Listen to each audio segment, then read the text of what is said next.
Okay, so in today's video, I'm going to show you how to use Flopzilla to help range an opponent while we study our hand histories. If you don't have Flopzilla, I highly recommend you do get it. This is it here. It's $35 if you'd like to download it. It's a great study tool. I think the best bang for your buck with poker training software that's out there. Also, I'll be using Poker Tracker 4.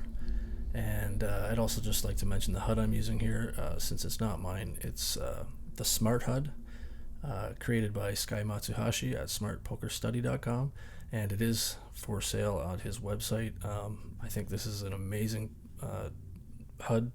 It's got all the stats that are important when analyzing and playing poker.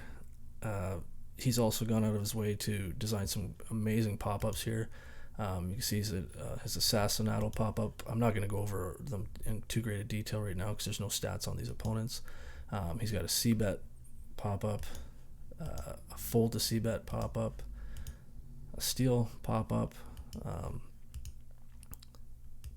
get it to come there, the 3-bet pop-up, and the raise first in and fold to 3-bet pop-up. And of course, you can see the other ones he's highlighted, a lot of the important statistics there. This is something you could design on your own. I don't have the time to do something like this. He's put in an awful lot of work here. It's for sale for $50 on his website. I highly recommend it. It can really help your game and save you a lot of time and effort trying to construct that HUD. So yeah, check it out at smartpokerstudy.com/products. It's the Smart HUD.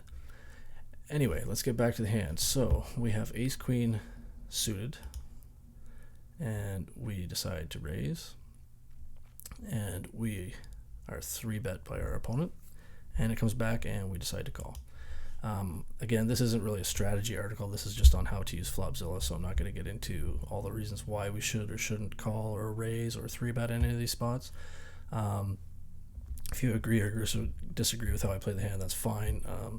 But I just want to show you how I use Flopzilla here.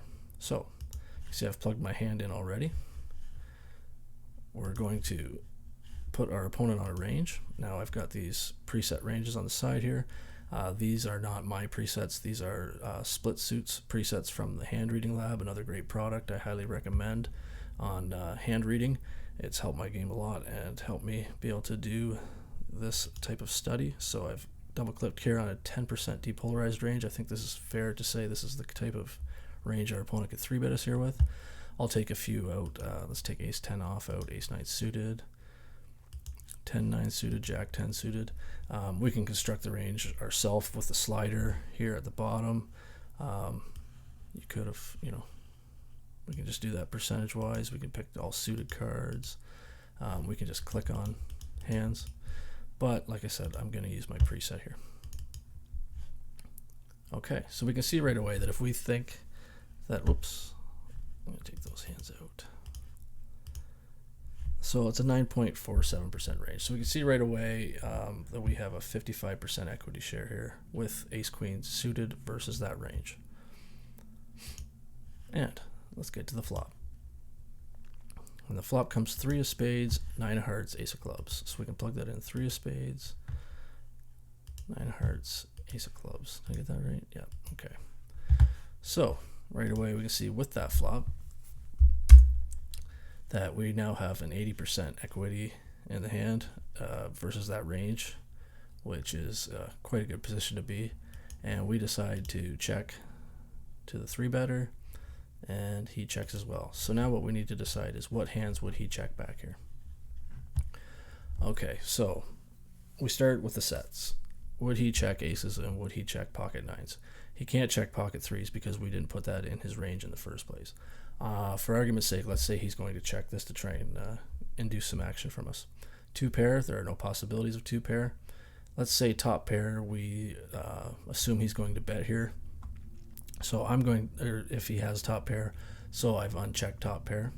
Pocket pair below top pair. I think he would. These are hands that could possibly check here.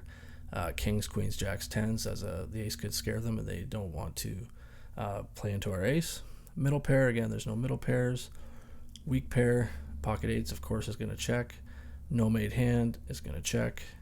Okay. And so when we click, we see he's continuing with 75% of his hands here that he's going to check.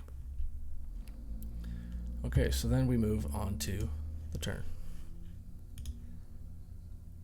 And it's a 7 hearts. And I decide to bet here. Partly because I don't want to let the flush draws or possible straight draws catch up, and to get some value out of my top pair. And he calls. So we go again and see, well, if the 7 hearts comes, and we have 90%, 91, almost 92% equity in the hand here. Now, what do we think he would call with? Well, there's no straights. What do you call with this set? I think he would raise his set here, his aces or nines. He sees that we're ready to give some action, and he's probably not going to want us to catch our straight or flush. So let's say that he raises here. Again, this is not necessarily how anybody would play it. I'm just trying to show you how we need to think through and narrow these hands, these ranges down. 2 pair is not possible. Top pair is not possible. Pocket pair below top pair, I think he could still call here with queens, kings, jacks, or tens. Middle pair, he does not have any possibilities. Weak pair eights, I think, would fold at this point, and no made hand, I think, is going to fold at this point. The flush draws, okay, let's say that the flush draws that are still in come along. So king, queen, king, jack, king 10 suited, and queen, jack suited. Okay, so that's only 33% hands. And if we hit tab, we can see the amount of combos. So we're seeing that he's got 24.92. So let's say 25 combos of his 99 combos we've narrowed him down to here at this point. And we go to the river. And the river is the beautiful 2 of diamonds. And you can see that when the 2 of diamonds comes off, we have got the tick as you would see on television, but 100% equity in the hand. He cannot beat us. Now we can't all of a sudden think, oh, he's got a set of 2s, because 2s were never in his range that we assigned him. The only possible holdings he can have at this point are the kings, queens, jacks, and 10s. There's still no middle pair, and he can have no made hands, so queen, jack, king, queen, king, jack suited, and king 10 suited. So with that, we are obviously going to bet here. And he calls, and he turns over a pair of queens. So as you can see, it played out well. Obviously, I used an easy hand here to show this with, but just wanted to show you that's how you range an opponent. As you can see, we started with that range and got to this range by the river. If you have any questions, feel free to ask in the comments below. And again, Flopzilla, $35 piece of software, very well worth it. And don't forget to check out the Smart HUD at smartpokerstudy.com. Just check out that website anyway. Lots of great training tools there and videos. I'm sure there's plenty of videos there on how to use how to range a hand, probably better than this one. Thanks for watching.